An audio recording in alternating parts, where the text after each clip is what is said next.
Hey guys, welcome back to Let's Be Honest podcast. Today, I'm thrilled to have Archie with us. Archie is a transgender man who hosts a podcast. He was also a teacher. I say was because you took a little bit off, right? Correct. Yeah. Okay, yeah, we'll get into that. We'll get into We all of will. that. And yeah, if you guys listened to my earlier episode, you know that I'm also a teacher in the community and it can be wild. So, we're going to be diving into the ups and the downs and everything in between of being a teacher in the community.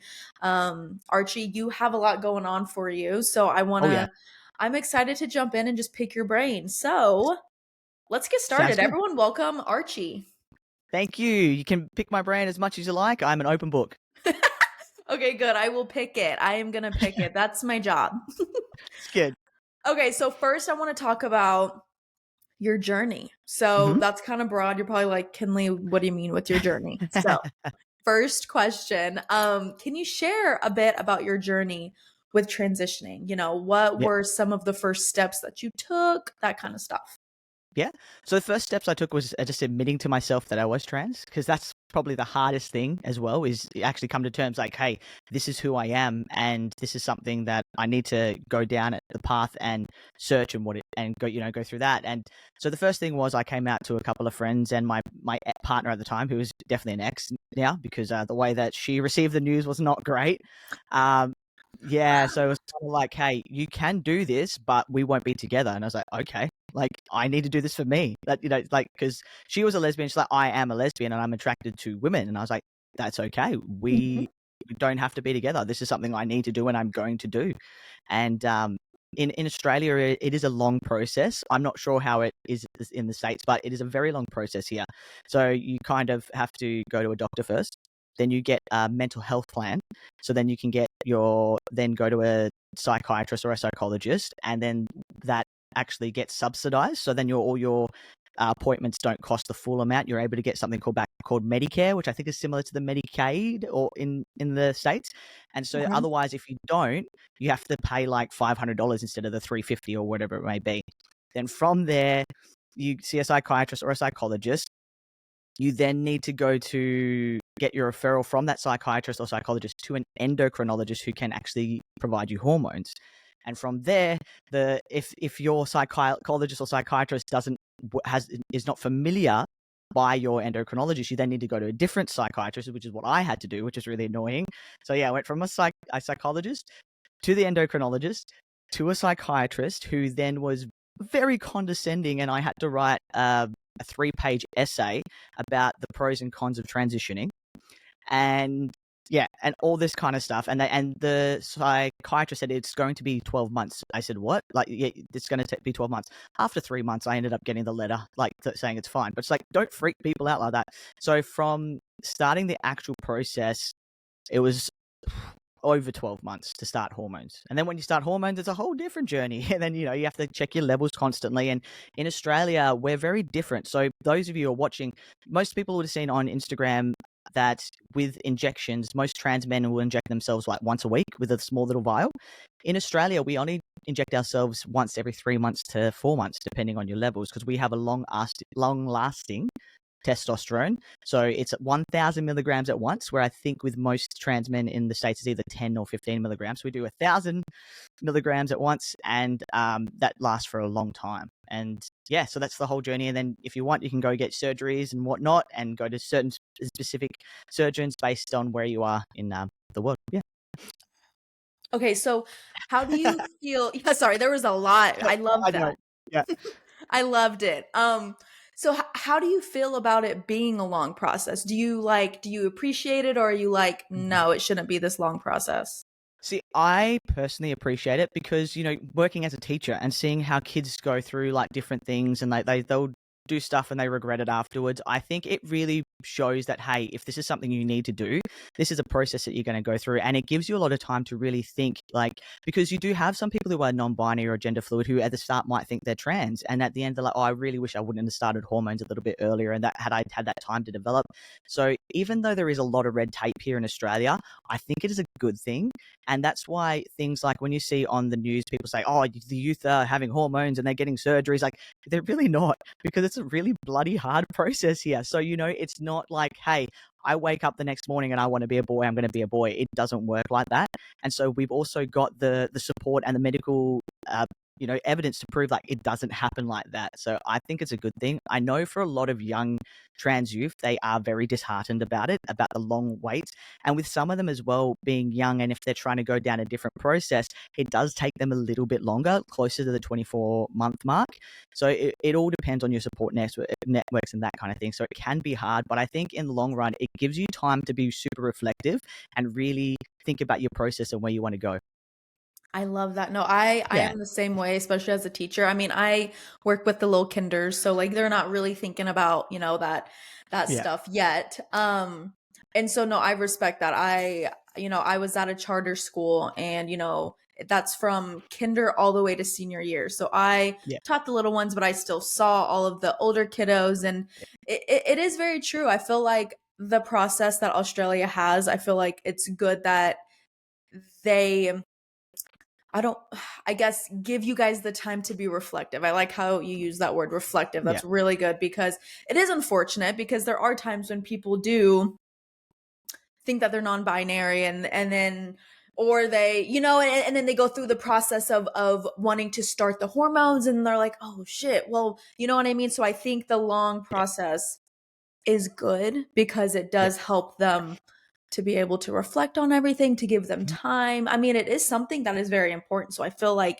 it Oh, yeah. should take time. You know what I mean? It shouldn't be like this quick thing but of course, that's my opinion, you know? Yeah.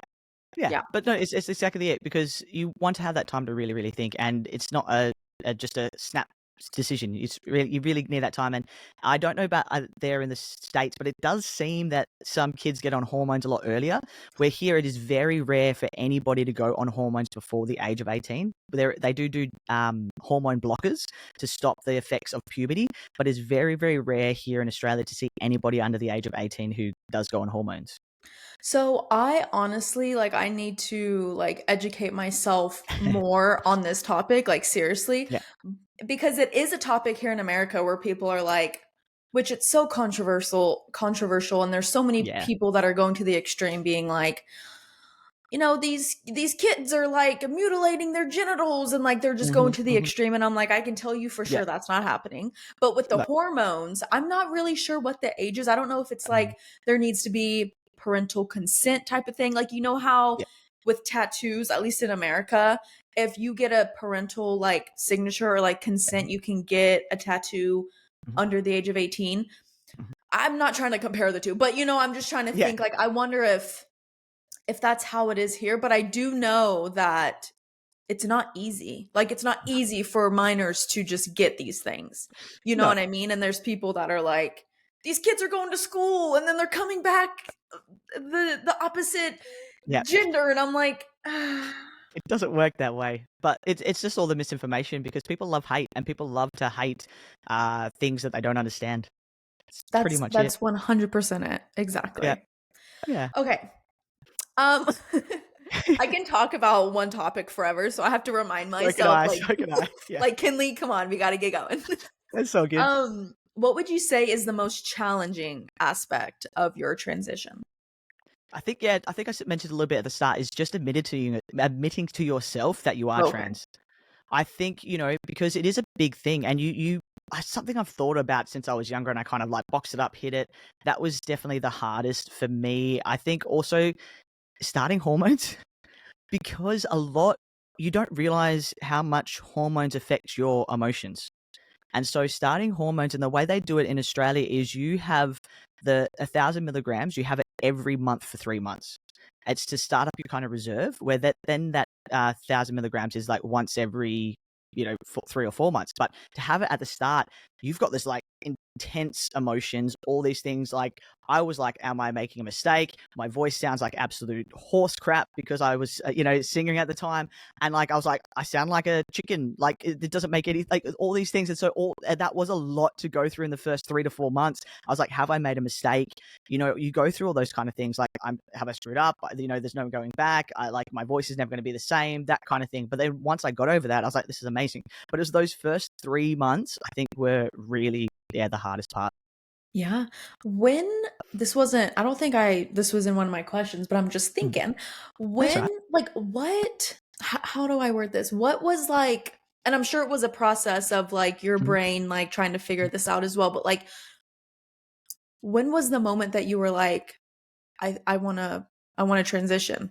mhm. Like, So can you tell yeah. us like your brain thoughts, like what you were thinking? Yeah, yeah, of course.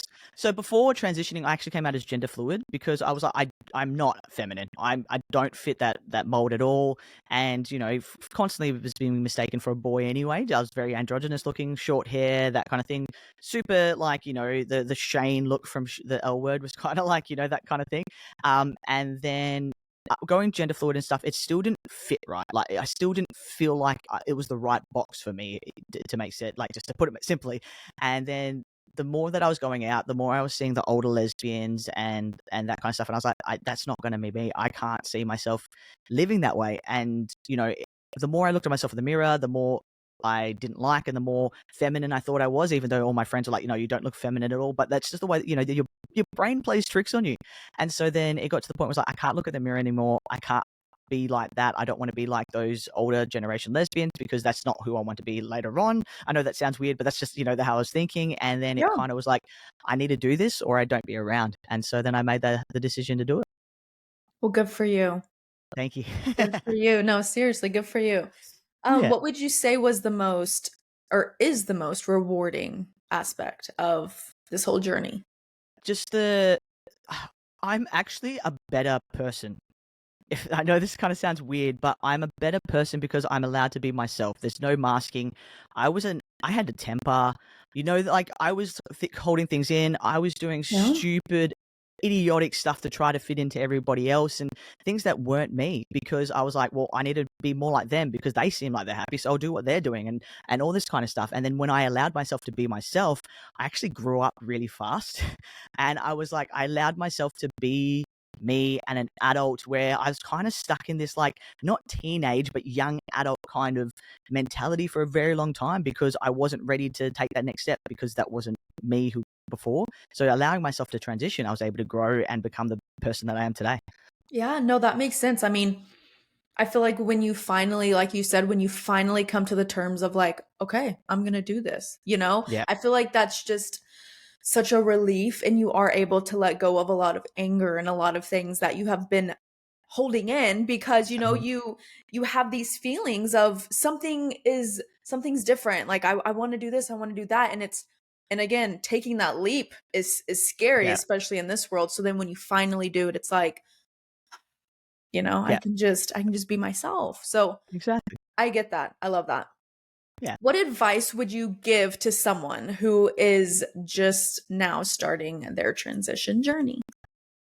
Make sure you have support. I think that's everybody always talks about, find the right people, find the thing. Support is a massive thing. If you have the support, it makes your journey so much easier. You can do it alone, but it is hard. It's not easy. Transitioning is not easy, and some people on social media, and you've got all those the transgender influencers. They make it look easy, but it's not. And if you don't have that support behind you, it's going to be lonely, and there's going to be times where you are very confused and you don't know what to do, and you just kind of go into like a bit of a pit of despair almost. So having Yeah. that support is crucial. And besides that, making sure that you do your research on all of the different medical providers. It's not this person says I need to go to this person. You do your own research to find people that suit you because you might not fit with a certain provider, and that's okay because not everybody, not all personalities get along. So find the ones that work for you, the medical professionals, and yeah. Yeah. So speaking of support, hmm what resources or support hmm systems have been the most helpful to you in your journey? So we're really lucky here. So in Western Australia, we have some Facebook groups, and there's like trans in WA, and there's like trans men in WA. And I found these forums and these groups have been super helpful because anybody who has any questions or just this, like the smallest little thing, everybody's commenting. So there's like literally just posts and posts and posts where you can find. That's where I found my endocrinologist. That's where I found my surgeon for top surgery. So just finding these forums where people could just literally say whatever's on their brain. If someone's having a bad day, they'll be like, "Hey guys, I'm having a really bad day. Can someone talk me off a cliff?" And so then we've got that kind of support network. A lot of us have never met, and if we do meet in past, we're like, "Oh hey, like I talked to you like 5 years ago." But there's that kind of Oh, thing. So it's like that nice little support that we all can understand, and we're all there to support each other and give each other advice. And on the forums as well, there's like links to all the medical providers in WA who are pro LGBT, pro trans, and that kind of stuff. So it's a great little place for anybody who is in Western Australia who is thinking about transitioning. It's a great little groups. They are invite only kind of thing, so you kind of have to know someone. Just like yeah, so what the trans men one is, the trans and folk is like you can find it and you have to just answer the questions, but the trans men one, you have to find someone, just because those kind of little groups, they can be targeted a little bit more. But yeah. as long as you post in the group, someone from there will like add you if you just, if you seem okay and you don't seem like you're going to target the group or anything like that.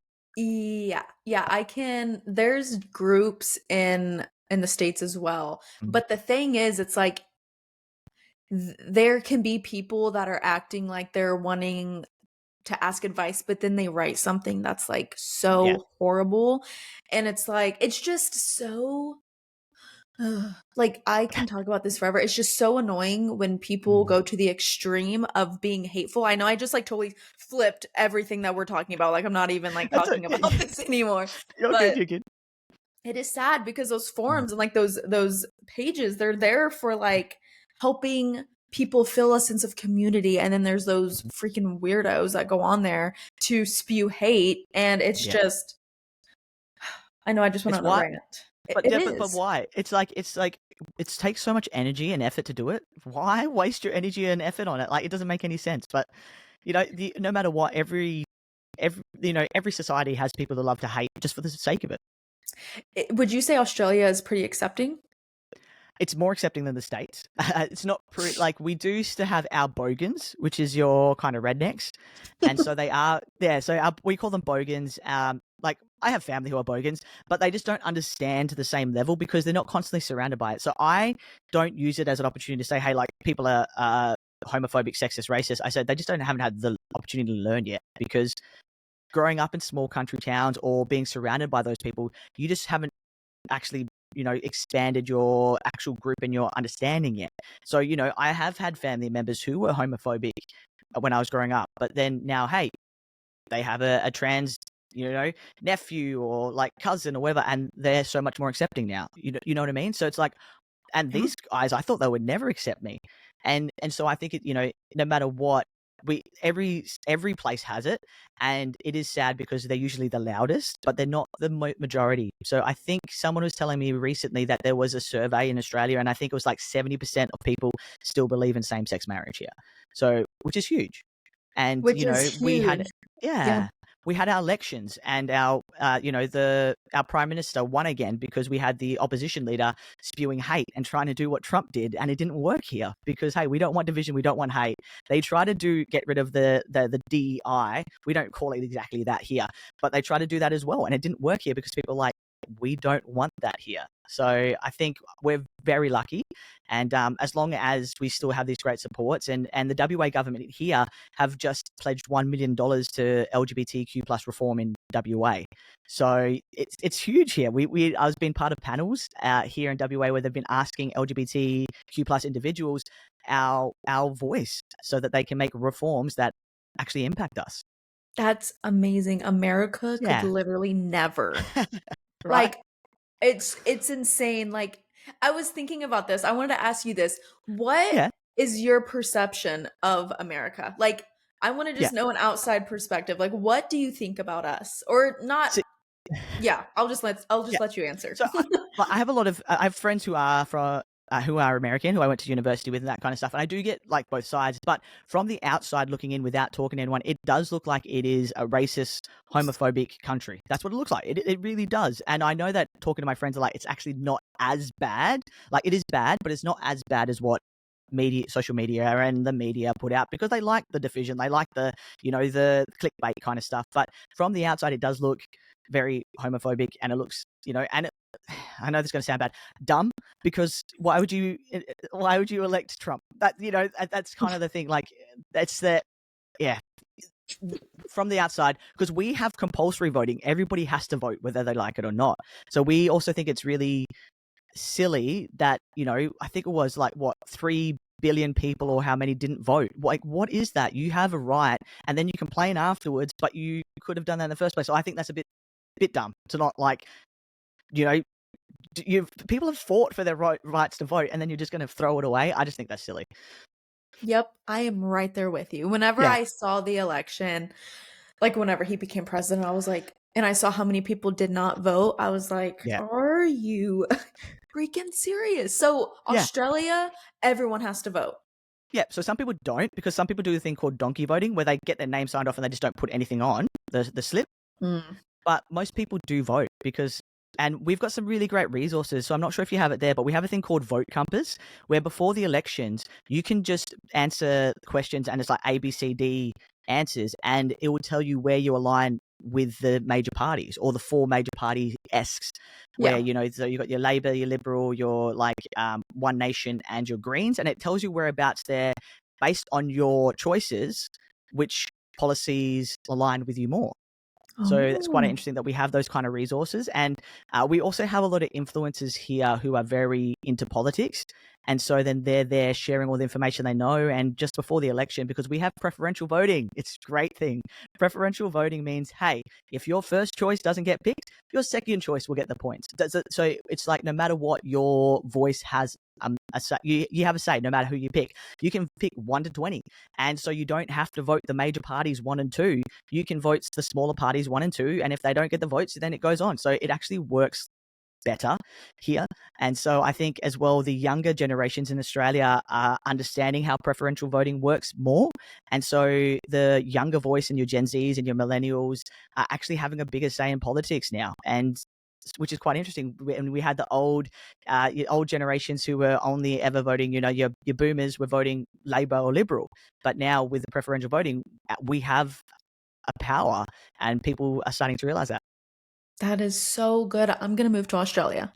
Yeah, just move. I think I think a few Americans are moving over, so come over.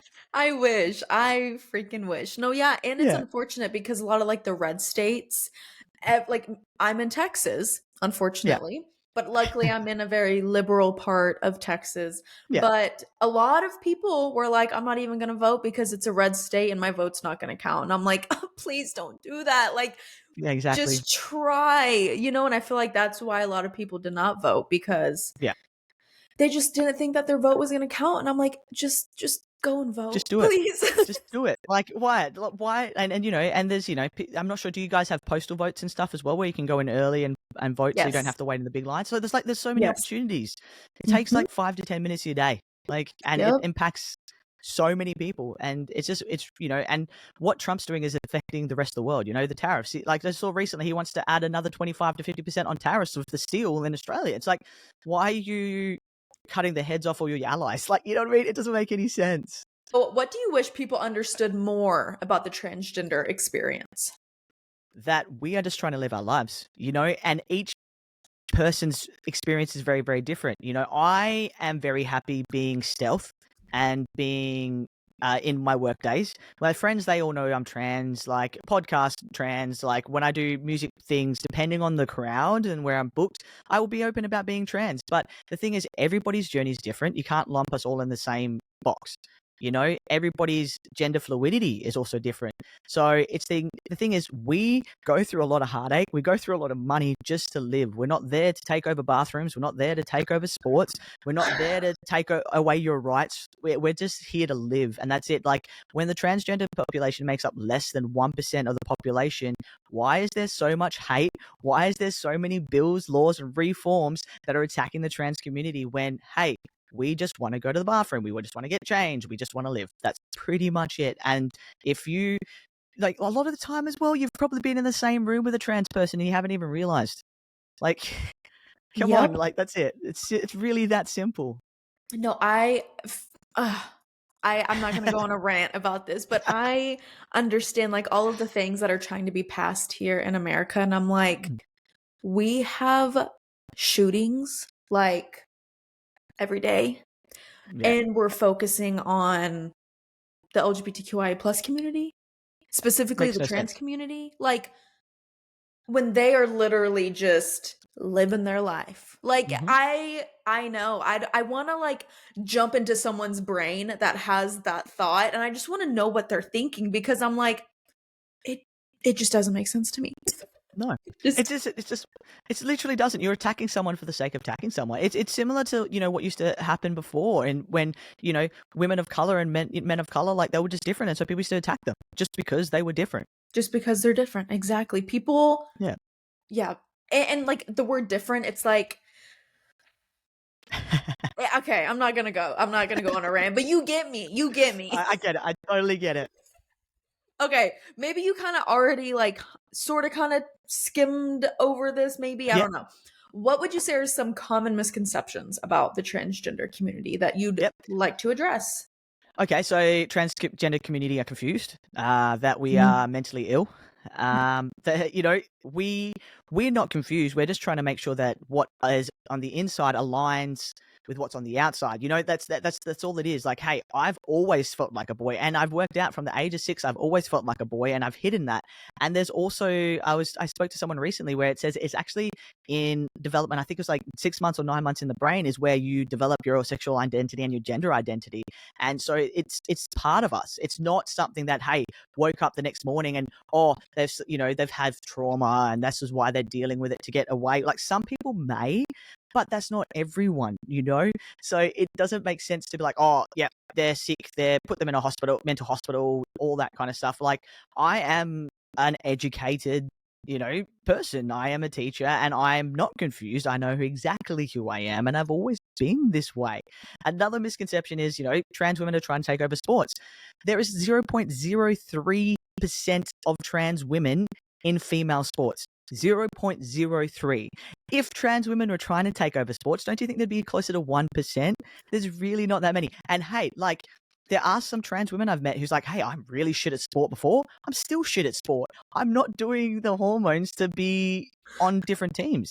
And the thing is as well, because people were making a big deal about the swimmer over there in the US who was Mhm. winning competitions. Did you know there was a big uproar because there was a New Zealand woman who was in the Olympics who was a weightlifter. Yep, big uproar because she didn't even place anywhere. Nobody cared. Do you know what I mean? But it's just because we have Leah Thomas, that's right, Leah Thomas, who was winning these heats, then it's a big deal. Do you know what I mean? And then there's also, like, it just let people be people. If Are you going to go then, attack Phelps for having abnormally large feet because, like, you could say they're flippers? Like, it's where do you draw the line? Like, come on, guys, there's so many misconceptions, and I could list them off for ages, but let's stick to those few. If you don't know, ask a trans person. Don't go to the media. Don't go to your friends. Go Mhm. to a trans person. Like, hey, can I get some information about this? Yeah, and most of the time they're going to be open and they're going to want to 100%. hear what you have to say, because if anything, it looks good for someone to want to be more educated on a topic. Like, they might come 100%. to you sounding ignorant and stupid, but at least you're like, okay, well, let's talk about it. Let me educate you a little bit. You know what I Yeah. mean? Like, Yeah. Exactly. exactly. Totally get it. Totally get it. Okay, we're gonna jump into your experience as a teacher. How has being a teen teacher influenced your You got it. transition journey, or vice versa? So, I was a teacher before transitioning, and I was gender fluid, and I've always gone by mix, so MX. So rather than Mister, rather than Okay. Miss, it's always been mix ever since I started teaching, because I was like, well, I'm not. At the time when I started, I was like, I wasn't male, and I wasn't female, so I was like, I'm gonna go by mix, and I've been very open about being trans, and I went to the school, and I was a bit nervous because I went to a new school to transition because I didn't want to be at my old school to transition. And so I went to a new school, and I went to the school, and I was like, "Hey, this is who I am," and they were very supportive, and that made Wait, me real feel quick, better. I'm so sorry. Did you That's right. specifically go to a new school because you wanted to It was express part of yourself? it. It Okay. was part of it because I just didn't want to do it so the school that I was, it was a bit more low socioeconomic, so it had more students who had parents who were like bogan and rednecky. So, Mhm. and I'd already had so many questions from that school about why do I go by mix and that kind of stuff from the parents, and I was like, I don't want to go through that and then transition at that school. So I went to a school that's more of a, well, it was considered more of like, you know, an upper class school. No, it wasn't really, but you know, it's in a suburb Yeah. that is considered more higher socioeconomic. So I went to that school, and then I was like, okay, if I want to be a teacher, I can't be a version of myself. I need to be myself, because you know, you're masking all day long as a teacher, and to mask being trans and being like your best self as a teacher is very, very exhausting. Yeah. So I had to do it, and then I was like, if I'm going to do it, I'm going to be out, and I'm going to be public to the kids, because there are kids who might be feeling the way I felt, and I'm not going to, you know, doctrinate them into it. I'm just going to be me, and be that, you know, I'm just going to be a visual representation of what their future could be like. And that was a part of the thing, because when I started teaching, I was like, I want to be a teacher that I needed when I was younger, because there was no one who looked like me, no one who acted like me, or I felt like I could relate to at all, where everybody else has a teacher where they can relate to, right? And that wasn't, didn't feel like I could relate to anyone. And so I felt like, no, I'm going to be open about it. And if kids ask, like, why do you go by mix? I'm like, well, it's because I'm transgender and I was born female. So then, and that's it. And I said, look, if you have questions, you can come ask me one-on-one. And then I was, you know, very open about it. And I was very open about my classroom as a safe place. And, you know, we don't bully, we don't talk crap. Like, everybody should feel free to be who they are in the classroom. And when I was doing my drama classes, I was very strict on like, hey, if someone wants to practice and be a different gender in here, that's fine. We don't be silly about it. If they want to act as a boy and they're you know, and every day they present as female, that's fine, because what happens in the drama classroom stays in the drama classroom. And then so I just, things that I wish I had, and that's really impacted and kind of went alongside in the journey. But yeah. What age did you teach? I teach high school. High So school. very formative years. So from from age 12 to 17. Okay. Yeah. Okay, no, I love that. So I obviously was a kindergarten teacher. Yeah. This was my last year teaching. It's Yep. now summer break. Yep. And so yeah, but I love the fact that you were like, I'm gonna be open, I'm gonna be my true self, I'm gonna let these kids know, you know, like, this is who I am, and if they have any questions, Mhm. they can ask. For obviously my experience is different, because I'm a Mhm. feminine lesbian, you know.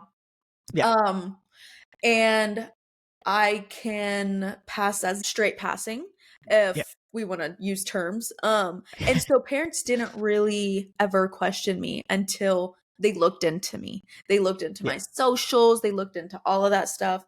And it's funny how you were like, I'm not going to doctrinate these kids.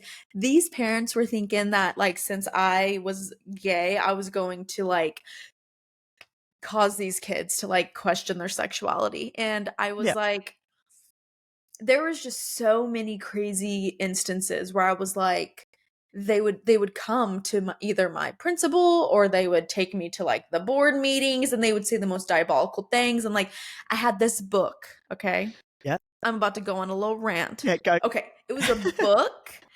It was called Not Quite Narwhal. Okay, Mhm. have you heard of this book?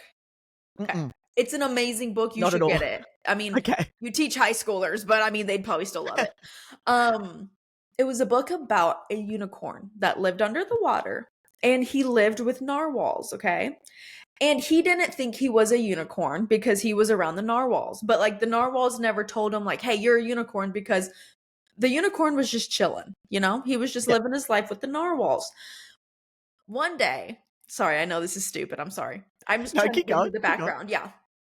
One day, the unicorn gets swept away on land, and the unicorn realizes, oh, there's unicorns, or there's something that looks like me.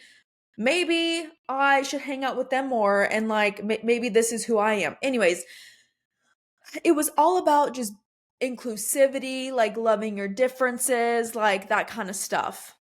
The author of the book was a part of the LGBTQI plus community. She was a lesbian. And these parents took that and ran with it, and they thought I was teaching them about being transgender. They thought that the unicorn was trying to like transition. Honestly, I don't even That's know. so ridiculous.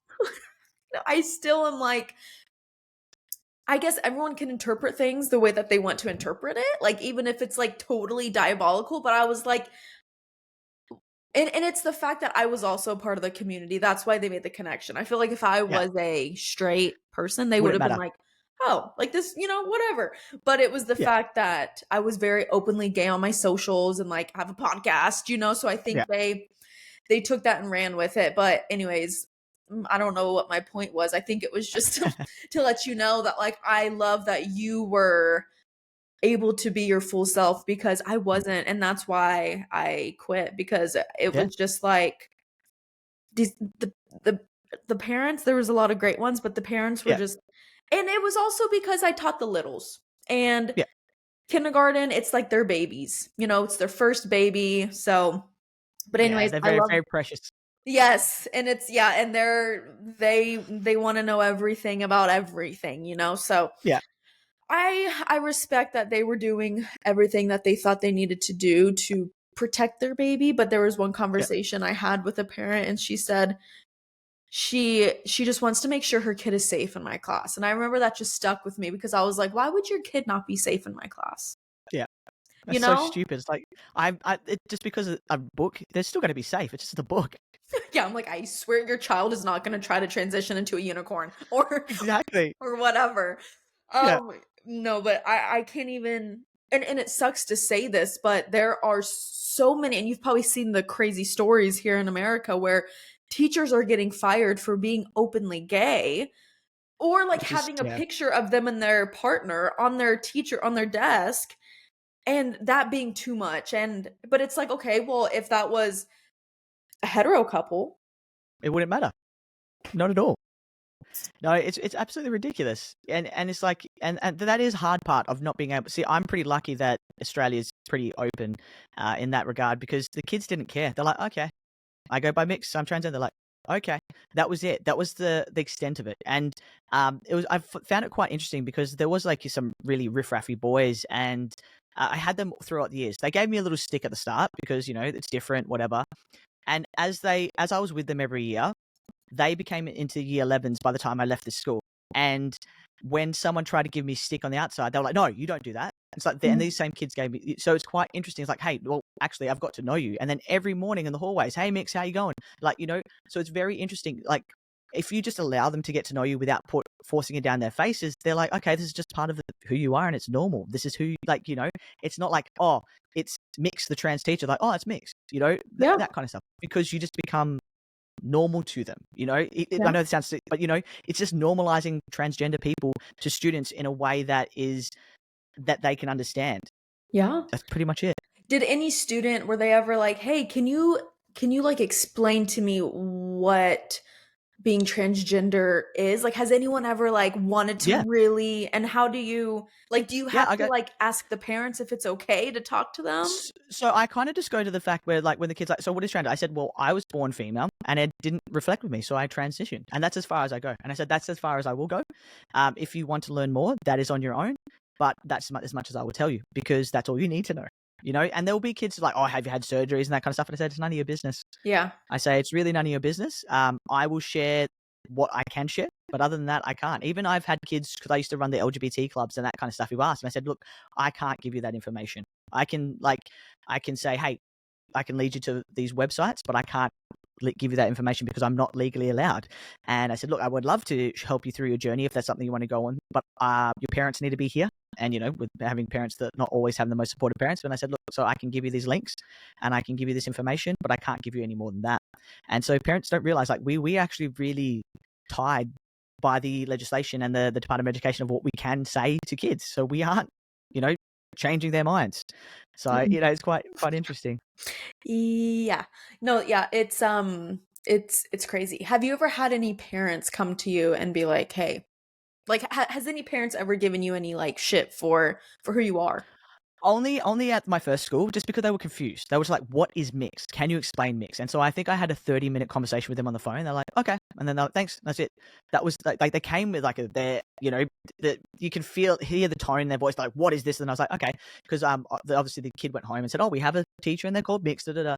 And so the kid came to me, he's like, "My mum's going to call you," and I'm like, "Okay, that's fine." Like, they're very concerned. I'm like, "Okay, that's fine." And so just as a backup, I did have my head of learning area behind me, just saying, "Hey, this parent wants to call." And they're like, "No, you deal with it perfectly." Like, it was just like, "Okay, this is who I am," and this is when I was Jennifer. It was like the gender doesn't really thing, and so I just go by mix, just because I don't feel comfortable. And it was a 30-minute conversation. They were asking a lot of questions, and they did ask at the time, like, was I trans and stuff, and I said no, because at the time I wasn't ready to deal with that yet.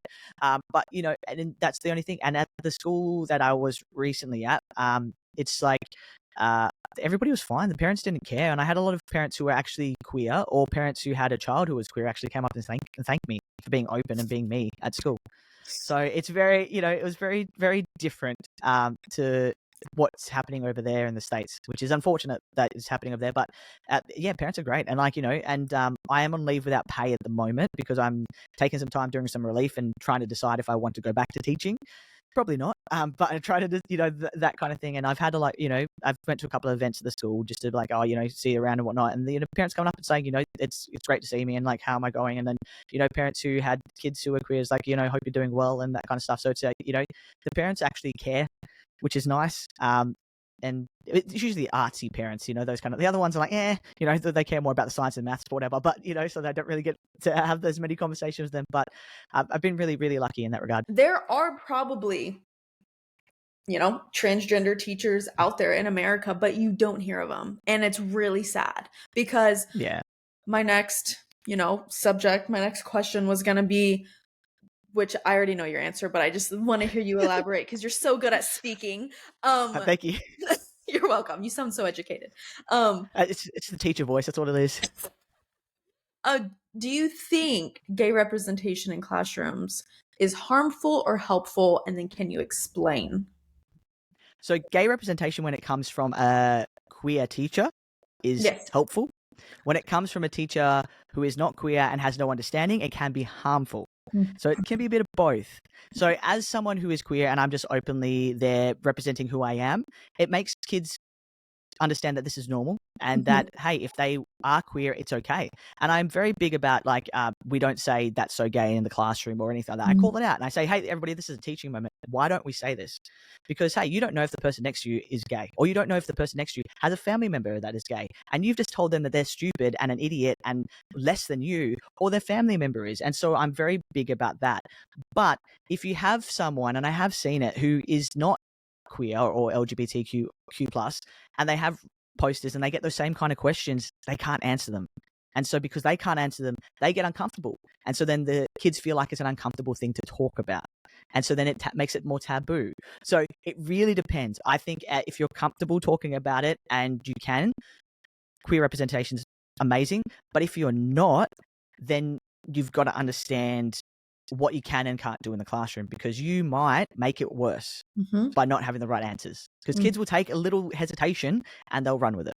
100%. I've never thought of that, because whenever I think of like, positive queer representation in the classroom, I'm like, yeah, no, like that's great. But then it's so true if it's a teacher that is trying to be positive about it and they don't know anything about it, that can be extremely harmful. Yes. I've never thought of it like that. Yeah. That is so Because true. I've seen it. That's the thing. I've seen it. So, people have the best of intentions, but if they don't have the tools to deal with it, you can do more harm than good. 100%. 100%. Wow. I've never thought of it that way. This is why I love podcasting. I love interviewing people, because you I learn think so much. Yes, you really do. Yeah. Okay. What are some of your hopes for the future regarding teachers and the LGBTQI plus community? I hope that more LGBTQI plus community become teachers. We still make up such a small % of the teaching population, and I'm not sure why that is just yet, but we still make up a small %. So the more teachers who are LGBTQI plus and the more who are out makes it normalized. Because at the school I was at, we actually did have a high percentage of LGBT teachers compared to other schools, but not everybody was out. and that's sad, you know. And whether it's for themselves or whether they had the issues of being out prior, it does make it sad. So I think, you know, having the spaces that are positive and, you know, supportive, and being able to be, sometimes it is hard, some days were hard, you know, not every kid's going to understand, but we are there to lead the future, and if we're not there to do the hard stuff, then we can't make a change. So, you know, some days are hard. Be the change moving forward, get more LGBT stuff into schools, and being out and just being that role model, or just being that, you know, future representation for some kids. I love that, and it's so funny because I think the same way, but then I think about how a lot of these parents are in America, and they're trying to, and not all of them, okay, because obviously there's parents out there that Mm-hmm. want the queer representation in schools, you know, and I Yeah. think obviously there should be because we exist. Hello.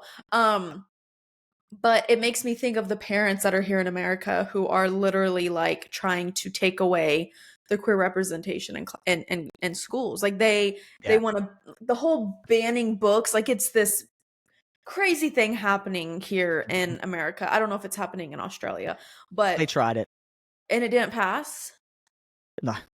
We with those, because we had a lot of people who so they tried it in Perth here, and at some libraries, and the drag queens organized protests, and they all went out the front and said, no, this is why it was for drag story time and some books that they didn't want in the libraries, and they're still there because there was more people who were like, no, this is stupid, and so then yeah, it just didn't pass.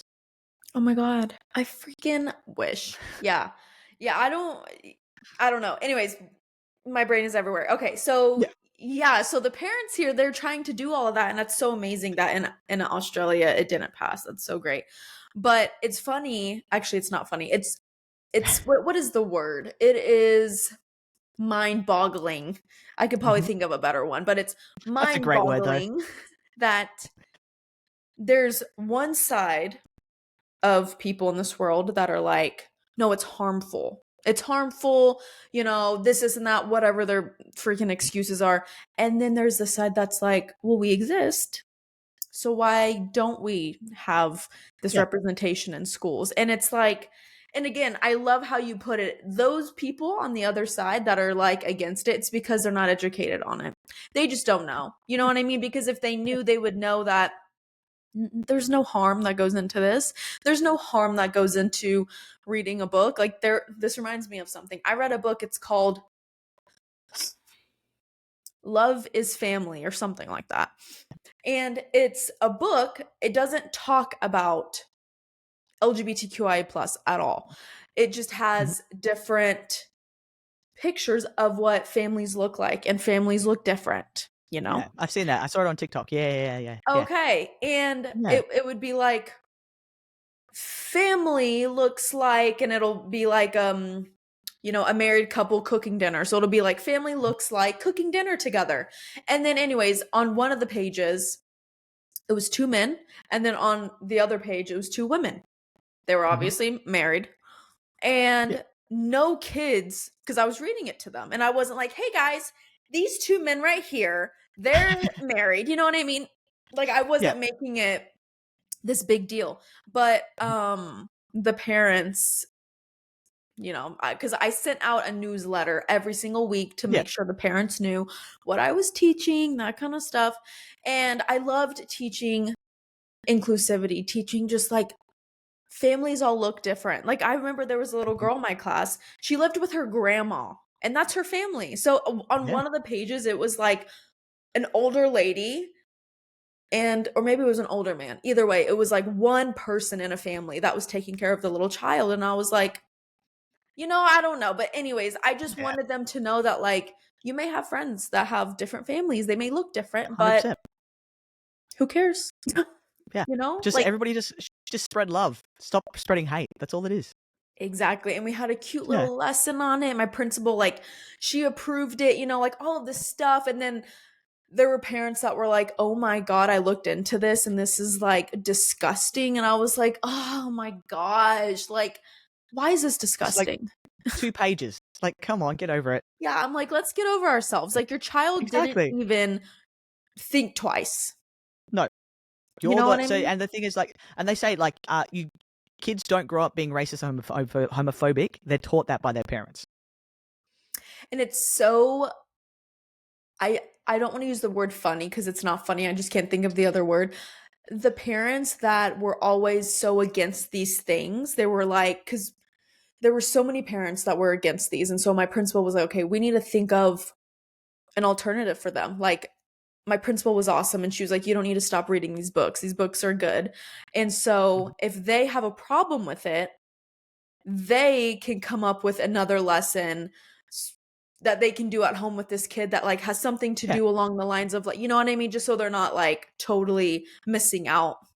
yeah, And it's sad because the kids that were always like missing out on like the lessons needed it the most. Like I read these books about, it's called like the spot of anxiety or like the spot of happiness. It's about your emotions, and especially in kindergarten, like yeah, social emotional learning is so important because their little feelings are everywhere, and it's good to like try to teach them how to like yeah. identify, okay, what am I feeling right now? And so I had this, sorry, I'm ranting. Oh, you good? Are you fine? Keep going. I'm sorry. I always catch myself doing this and I'm like I'm so sorry. You're Um good. You're good. but it was like there's like 20 books and it's the spot Mhm. of whatever. And most of the parents were cool with it. Never thought I would have a problem, but the spot of anxiety. Okay. This was like Yeah, the most controversial thing. It was the weirdest thing. The parents were like, I need to go back. I don't mean to say weird as in like, it's weird in my brain. I think it's weird that yeah, these parents don't want their children to learn about anxiety because it is a feeling and everyone has it. yeah. But I respect And it that. normalizes their feelings. They better understand it, so then better can deal with these feelings if they know the words. Exactly. Exactly. And anyways, I had a good amount of parents that were like, well, we don't teach our child about anxiety. We teach them, because in the book it was like, okay, we're going to do a breathing mechanism. Act like you're holding your favorite bowl of soup. Um, Smell it and then blow it off to try to cool it off. And it's like this cute little breathing mechanism. There were parents that were like, we don't teach our kids breathing mechanisms. We teach them to pray. And I was like, okay. What? I'm like, Yep. I feel bad for your child because your child is a little ball of anxiety right now already.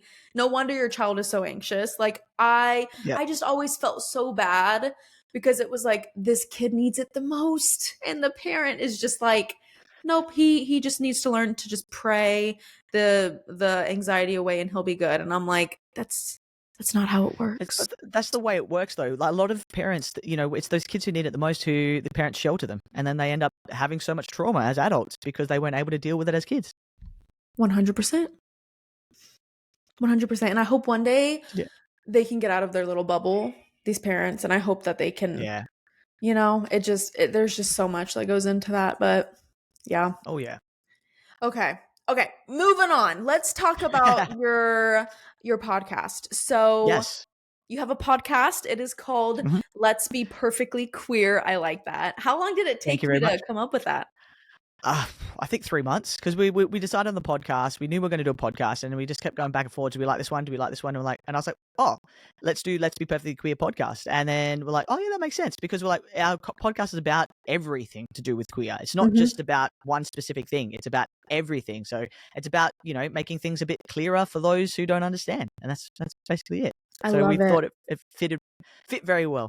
It did. It does. I love it. And Yeah. it's so unique. You know what I mean? Like I just love it. So Thank you. you said we. So Yes. who do you do this podcast with? Uh, with my partner. So my partner is a pansexual nurse, healthcare professional, and so we do it together because I was originally going to do it by myself, and I was going through. I was like, I'm going to start a podcast because I'm constantly getting. I think I'm probably going to answer one of your questions. I'm constantly getting a lot of messages from people because at this time I was very out and trans on all the like my socials and stuff about. I don't know if I'm transgender. Can you help me out? And all these questions that I couldn't answer. And it was the same kind of thing I was giving back and forward, or like advice, like where do I go for this? Or who do I see in Perth for this? And so I was like, why don't I just start a podcast? And so then I can start linking these kind of like, hey, actually, I talk about this in this episode if you want to have a listen to it, rather than constantly typing out every little bit of advice to people because it's very time consuming. Yeah. And then I was like, no, I'm going to start a podcast. And I was like, oh, maybe I'll start a podcast with this person, that person. Then my partner was like, why not me? And I'm like, oh, I didn't know you wanted to start a podcast. This whole time I've been telling you I want to start a podcast. You didn't say anything. And she's like, well, I like podcasts. And I'm like, okay, let's do a podcast together then. I was like, she's like, why didn't you ask me? And I'm like, you never, come on. I'm not a mind reader. I didn't know you wanted to be in a podcast. So yeah, so it's with my partner. And so I'm teaching the ropes because I obviously have, my degree is actually in film and television and radio. So I do have some understanding of editing and all that kind of stuff. So then I was like, yep. And, you know, being a musician, I already had all the equipment. So I was like, we'll just do it. She just had she had to buy a microphone, and then yeah, we That do it is together. so cool. How is it doing business with your partner? Are there ever moments So, where you're like, ooh? oh yeah. There was like when we were both editing together, it was very very frustrating. But then we've kind of just balanced it out a little bit more. So she'll do more housework where I'll be editing, Yeah. and so then we've balanced it out. So then we're using our skills because my skills are in audio editing and that kind of thing, and because she is working full time and I'm a casual at the moment, I've started writing all our episodes. So we're just balancing out the way, and it works a lot better than rather she writes an episode, I write an episode. I'm waiting for her to do an episode. She hasn't done an episode yet. We get into a disagreement. So it's rather than I just do all the episodes, I come up with the scheduling, I edit it, and she does the other parts like and she'll like pay a bit more on the groceries and that kind of stuff just to like, hey, to even it out. And that works a lot better because otherwise we were having a few little disagreements and little tiffs. And then also because being a teacher, I didn't have as much energy. And so then when I was trying to give the energy to the podcast, I was getting a little bit snippy with her because I was just drained by the end of the week, you know, working Monday to Yeah. Friday and recording on a weekend. So then now I actually have the time to edit things and I have the time to create little info things for social media. It's a second job. It really is a second job. You need the time. I'm sure you totally understand. You need the time to create the content, to edit the content, to come up with all the stuff that's your whole like social media plan for your next episode and all that kind of stuff. So now I actually have the time because I'm just being a relief teacher, which works for me. But unfortunately, I'm just going to quickly talk about being a relief teacher. I'm not out because I don't have the time to build the relationship with the kids. Yeah. And so then I don't want to break the relationship with the school and miss out on job opportunities. So unless I see the kids constantly, then I'll let them know. But like for, you know, if I'm in the classroom for 4 weeks taking over, then I'm like, hey, by the way, I do go by this. But if it's a one-off or here and there, I kind of just go stealth. Yeah. No, I totally Mm. get that. I totally get that. Yeah, it being a second job, that's for sure. Yeah. 100%. There's times whenever I was on my breaks while I was teaching and I would be editing because I'm like Yeah. by the time I get home, my brain is like, It's gone. Fried. no, like I know that you understand. Like I try to explain this to like other like my other friends that don't teach and I'm like I'm sure you know you have moments in your life where you feel the same way, but like being a Yeah. teacher is like especially with the little ones where it's like, "Hey, Miss Kinley, hey, Miss Kinley, hey, Miss Kinley. Someone did this to me, blah, blah, blah." And I'm just like, or it's like, "Can you give me a hug?" Or, you know, Yeah. like a child needs like comfort and then one child's like screaming and then it's like, you know what I mean? So yeah, by the end of the day when I get home, I'm like, just no one talk to me for like an hour because I need to like Yeah. sit in silence because I have not had silence Yeah. for You eight just need to hours. decompress because you've so overstimulated from the whole day that as a teacher you do need to decompress because you do have like and you're also having to juggle 5-7 things at the same time. Like this person is this. It's not just like one-on-one conversations. Like, you know, I'll have a student asking a question here, a student asking a question there while I'm helping someone on a computer. Like it's all those kind of things. It's you constantly have to compartmentalize your brain, and Mhm. so you're working overtime. So by the time you get home, you just need to decompress and just like get back to your reset, which can take a long time sometimes. What oh yeah, sometimes it does take a while. And so having to edit when I get home, I'm like, there's no way I'm gonna mess up. And No. there has been times when I've like edited something and I forgot to like cut it out. And then like I end up posting it like whenever, and my partner, she always listens to it first. And she's like, Yeah. like she calls me honey. She's like, honey, did you forget? And I was like, no, did I forget something? And then I have to go back and, you know, because it's just Yeah. me doing this. And I'm like, and I've taught myself how to edit. Like I'm still like learning the ropes, you know what I mean? And Yeah. so yeah, it's crazy. It's a It is lot. a full-time job. What would Yep. you say your podcast is like typically about?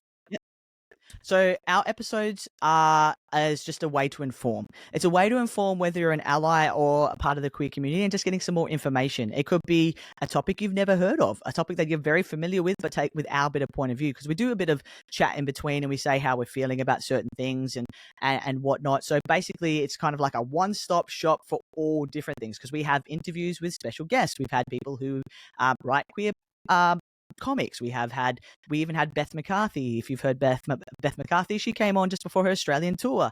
We've had people who are, went through conversion therapy and are on the other side. We've had people who are transitioned later in life in their 60s. So we have a lot of different people. We're going to have some authors on. So it's not about just, super important things. There's interviews, but also we do little things like, read Reddit stories, and we try to make it a bit of a palate cleanser because we are trying to be as informative as possible, but also having some episodes in there which is a little bit more like, hey, we've been really intense for the last 7 episodes. Let's chill it up a bit. And we Yeah. also noticed that there was no one here in WA that was doing what we were doing, because they were doing interviews. They'd interview someone in WA and this person WA, but we're like, that's just WA. We want to be a representing WA, but on the major scale, and being that kind of informative resource that is lacking in Australia. Because if you look at, I'm not sure if you've ever seen, but if you go to the podcast and you look at Australian LGBT podcasts, there's not many, or they're very like interview based, or they just talk about themselves. So we wanted to be that kind of in between where like, hey, we give information, we're talking about ourselves, we're interviewing other people, and just being that kind of place where people, we have listeners who are in their 60s, we have listeners who are in their young teens, we have listeners all the way through. So we just want to be that that place where everybody can go and just like kind of like a conversation like we're having right now. So it's not forced, it's just literally conversation and learning. Whether you're in the car, we say, just do the dishes and listen to us, just learn a little bit. That's all we, trying to help each, Yeah. make people realize that we're all the same, That's so true. I love that. I love that. Yeah. So what would you say are like y'all's future plans with the Mm-hmm. podcast? We want to get to 100 episodes, so I think we're at 80 now, and then see where we're going to go from there. We'll probably still be around. We're not sure what format, because we don't do it weekly, because we just can't cope with doing a podcast every week, because I feel like I couldn't give out I'm a bit of a professional when it comes to the way it sounds and editing and that kind of stuff. So I'm like once a fortnight. If it started to take off a little bit more, then we'd look at doing it once a week, and then but at the moment, doing it once a fortnight, continuing, finding new topics, getting people on, and just continuing in the little way that we are. Maybe do branch out into TikTok a little bit more and do some little informative videos there. But at the moment, we're just trying to see how far we can take it, maybe try to get some sponsorship and go from there. Yeah. Well, you could totally get some sponsorships. I know you could. Like you 100% can. You can. Yeah. That's right. You're so well spoken. You Thank you. have it on Instagram. It looks like you have a good following. You have good followers that, keep up with you. So you could totally do it. Yeah. And what's really interesting as well is as of the last few episodes, American audience is our second audience, and really it's actually catching up to Australia. So, which is really cool. That is amazing. Yeah. That is so cool. I think mine is like, because yeah, you can see all of the different Yeah. places. I remember it was, where was it? I don't remember my top 2, but I remember it was in like the most, I never thought anyone on this part of Earth would ever listen. I don't remember what it was. I think it was like, honestly, I don't know, but I was like, oh my God, someone across the freaking world is listening to this. Like, and even if How it's cool is like it? just one random person, I'm like, I love you. But they're there, and they're there for you constantly, and that's the thing. Like, because when we first started, I think like our Australian audience made up 80%, but now the Americans are catching up to almost, I think they're just at the 50% mark now, which is really cool. And because most of us our friends and stuff at the start, and so now that to see there is an international audience, and we have Sweden in our top 10, which is really cool, and then someone in Japan, there's only one person and everything, but the one person in Japan listens to us constantly. So it's really cool, like seeing that audience, like, hey, they're still along for the ride and they still enjoy what we're doing. So that it's really rewarding when you see that these people constantly sticking by you. Yeah, and it's like it could be someone that's listening that is really needing this information. You know what I mean? Exactly. Because I've had, and I'm sure you have had these DMs too, where people are like, Mm-hmm. you saved my life with this episode. And I'm like, don't tell me that. I'm going to literally Yeah. cry. You know what I mean? Or they're Yeah. like, I'm like, I feel the same way. Like, thank you so much. Like, it doesn't have to be like that deep, but it could be like, Yeah. I feel the same way. Like, oh my God, Mhm. I didn't ever think anyone else would think this way, or like, Yeah. whatever it was. And I'm like, that's amazing. Like, that It's all is those little things. amazing. Yeah. It just And that makes, keeps you going, because like when we get those kind of messages, we've had parents say like, "Thank you so much for this message. Like, I now understand my child better, and like, this was such a great resource. Thank you so much." And so it's like, and that could they listen to my episode about me being trans and my experience? Like, thank you, I understand my child better because I was able to, things that they can't ask their kid, or they're too scared to ask their kid, and they're those kind of things. And then once you get into the carousels, like a couple of our carousels, we've had a lot of people like, yeah, I relate to this. Like, signs we're queer as kids, and so I talked about things like always playing the male characters and the video games and stuff. They're like, yeah, I did that too, and all that kind of stuff. So it's like people can relate to each other and connect. And like, I totally get it. So yeah, no, it's nice. I love that you got a message about a parent being like, this helped me understand my Yeah, child more. Like, it's the fact that the yeah, parent took the step to listen to like a podcast about this. Like, hmm I think that's amazing. I love yeah. that. It's That's so showing that showing it forward. Like we see all the sad stories and the media overhypes things, but there are some parents doing some great stuff out there. it's so funny. My mom, she grew up conservative Christian, hmm and whenever I came out, she was very accepting, but she had questions, She had Yeah, questions. And yeah, she joined these groups on Facebook where it's like parents of gay children, or it's like stuff like that, but it was like all these yeah. parents that are like, when my daughter came out or when my son came out, whatever, I disowned him, but Mhm. I have joined these groups and I have, done all of this, research and educated myself. And now, like, I am their biggest ally, like, blah, blah, blah, blah. And it's so funny because my mom would join these things and she would like send me screenshots and she would just be like, this is really helping me understand. And I'm like, That's it's, so lovely.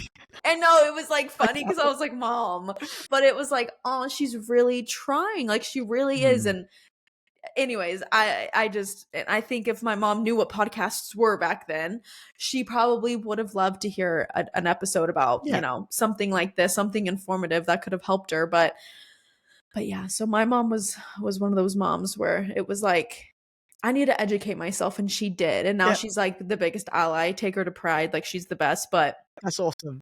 it is awesome, and it's unfortunate because Yeah, there's some parents out there that they yeah, don't want to educate yeah, themselves, and yeah. that's a whole other freaking Can I story. ask you a question? So with Pride being Pride Month, what's happening there? Is there still as many events? Is it a little bit quieter? Like, I You're just like, are interested you because you did okay? say, yeah. I was like, wait a minute, what's going on over there? Yeah, so no, yeah, Pride is still we're Yeah, still partying. Yeah, for good, sure. good. Obviously, like in the more conservative parts, they don't Yeah, celebrate it.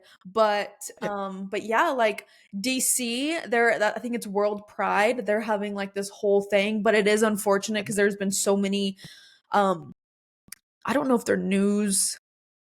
I think they are news articles, honestly, but there's just so many things yeah. saying like there's already been threats, there's already been like things like that, and they're like, you need to be hmm careful if you are going to World Pride and stuff like that. But yeah, but the thing is, America, like, Pride is in June, but like, for example, I live in Austin, and Austin does it in August. So Oh, okay. yeah, so it's weird, but yeah, no, we still definitely celebrate it, even Good, if good, people good. think it's crazy. Yeah, But for now, we are still yeah. celebrating it. Good, good, good. Yes. Yeah, our Pride's in Perth. We celebrate in November. Oh. Yeah, okay, so in Australia right now, is hmm it winter? Getting into winter. Yeah, That is so it's so yeah. cool. It's so interesting. So Whenever that, me yeah, and you were trying to figure out the yeah. time, I felt so bad It's hard. whenever what'd you say? It's hard, like because we live on the other side of the world, and trying to organize any interview with anyone, I'm like, so sorry. I Other side of the felt world. I felt so bad because the whenever we were trying to, or Yeah, the one that we were going to record, I was like, "Oh wait, that would mean you're a day because it's Monday where you're at, right?" yeah, yeah. It's Monday cr- morning. it's crazy. So you just woke up like a couple hours ago, Yeah, yeah. and I'm about to And go you're to gonna go to bed. sleep. Yeah, that's crazy. Exactly like that. We're in the It's future. I know that's weird. Yeah, right. Anyways, I don't know why we just went on that rant. I was just talking about like just because I realized it was June, it was Pride, and I just wanted to make sure Oh you're yeah. okay. Yeah, Okay, great. Yeah. Let's see. Okay, yeah. So now yeah. now I want to talk about I like to end my episodes with like some fun little hmm hot takes. It can Yep. be whatever you want. Mine is random as hell, but Yep, I was just thinking about it and I was like, I think that's a good one. So, did you come prepared with one? I did. Yes. I'll let you go first. Okay. So my hot take is classic movies are boring as hell, but nobody wants to admit it. Okay, I so don't get them. like what give me an example of one. Like, like Cat on the Hot Tin Roof, Casablanca. They're boring as batshit. I tried watching them. I come from a film background as a film student, and I was like, everybody beside me, like, that was amazing. I'm like, I fell asleep. Like, Yeah. they're boring. They're really boring. I don't see why they're classics. Why do you think they're classics? Why do you think people Look, I like think it's because, at the time they were like, like very changing, like Casablanca, they said a swear word and like, I don't give a damn. But, now, first time it's said like, but I just, at the time, I guess they were masterpieces, but watching them now, they're just so boring. And I don't think enough people want to admit it. That's it. Yeah. do you think it's because they're old movies and now we're like, what the heck? Well, no, because even like I watched these when I first started my film degree, and like people next to me were like, "These are amazing," and I was like, I just didn't get it. I was like, "Is it just me? Because I think this is shit." But okay, You're like, I literally hated this. yeah, exactly. I just don't get it. That is so funny. That is true. That is true. So would you say the more newer movies are like up your alley? Like Yeah. what kind of movies Oh, are your favorite? so it's not like a newer movie. It's just a movie that gets me thinking, like, or something I think is really great. Like if I'm watching something, and because also having ADHD, if it's too predictable, it's boring as batshit. I've worked out the ending and the first 5 minutes, so I'm like, man, I'm just sitting waiting for what I said was going to happen to happen. So Yep. I like movies with twists, or something that's going to keep me on the edge of my seat, or something that's going to challenge my thinking, or like, or if it's Marvel, I like anything Marvel. But those kind of like just those kind of things where I'm just like black and white. Like this is a side movie, like Cats. Who actually likes that stupid musical? Like, come on, like it's a stupid musical that makes no sense, and I hate it. What about like Burlesque? Burlesque is good. I like Burlesque. I was about Yeah. to say Burlesque is a good one. Yeah, that's a good one. Like there's exceptions to the rule, Yeah. but in general, yeah. Have you ever seen what is it called? Inter is it Interception? Wait. Inception, Is it Inception? My dumb the one ass. with Leonardo DiCaprio. Interception. Yeah, so it's Inception. Interception. It's Yes. Inception. Okay. Yeah. Did you See, I didn't really like that. I felt they tried to be too clever. Okay. Yeah. Okay. I can So see that. there's another hot take. I thought that they with Inception they tried too hard. They tried to be too clever. That it just kind of just didn't work for me. I get it. I get it. Yeah. I 100% get it. Okay. No, I like that. I like that hot take. Yeah. Okay, And your my hot take? hot take is first of all, I understand. Actually, sorry, I'm not going to explain myself until after. Yeah. Black wedding dresses Mhm. should be more normalized. I think Yeah. it's so freaking cool when people go out of the norm, Like I Yes. think the whole point of wearing the white wedding dress is because it's supposed to be pure, I think. Like I think that's the Yeah. whole thing. Yeah. It's a purity. Yeah, and I'm like I'm We ain't not pure no more. Come on. yeah, I'm like so I think black is an amazing color. I think it can go with anything. I think it's elegant. I think it's beautiful, and I think it should be more normalized. And I think when people do have black wedding dresses, they're like, ooh, that person's like dark and like evil and like, ooh, bad juju. And it's like, Yeah. no, it's just a color. Like, Exactly. I feel like I would look good in a black dress. So I'm going to wear a black dress on my wedding. 100%. Like, or they're like, oh, that weird goth emo kid. Like, no, if they want to wear black, they want to wear black. It's just a color at the end of the day. Exactly. Exactly. Yeah. Okay. That's my I hot like it. take. It's a good hot take. Thank you. Thank you. All right, guys. Well, that is the end of the episode. Archie, thank you so much for coming on. I loved having you on. You are just like an educated person and I love it. You like when you Thank you. speak, I feel like you're the type of person that I would believe everything that comes out of your mouth because you just sound Good to know. because you just sound so educated. So Yeah. I appreciate you for coming on. Thank you for having me. It's a bit scary though, because like, don't they say that's the cult leaders sound super educated? So you never know. But no, thank you. Maybe you should start a cult. maybe. maybe in the future. No. So for my listeners, I post every Wednesday. I have some really cool people coming on, so definitely stay tuned. And yeah, guys, I love you and I will talk to you soon. Bye.